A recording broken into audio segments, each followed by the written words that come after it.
ఎప్పుడైతే మానవ జన్మ రూపొందిందో అప్పుడే వ్యక్తి పరిచయం అనేది కూడా జన్మించింది.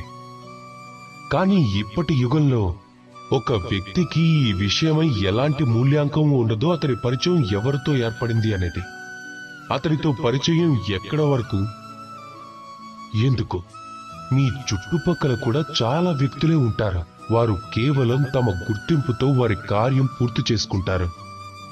ఇలా చాలా మంది ఉంటారు, వారి గుర్తింపుతో లబ్ధి పొందుతారు, ధనము సంపాదించుకుంటారు. కానీ మీరే ఒక్కసారి ఆలోచించండి, ఇది సరైనదేనా? గుర్తింపనేది మీతో ఎప్పటి వరకు ఉంటుంది అంటే వాటితో మధురమైన గుర్తింపుని పొందేంత వరకు మాత్రమే. సంబంధాల మధ్య విభేదాలనేవి వచ్చాయో అప్పుడు ఆ కార్యం చేతి నుంచి జారిపోతుంది. అప్పుడు ఇంకా మీరు ఏం చేయగలరు? దాని సమాధానం ఏమిటంటే కార్యం. నీ కార్యం పూర్తిగా మనసు పెట్టి చేయి. నీ కార్యం నిష్ఠతో చేయి.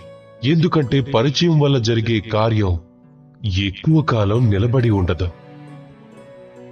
కానీ కార్యం వలనే ఏర్పడిన పరిచయం యుగ యుగాంతం వరకు ఉంటుంది. రాధాకృష్ణ.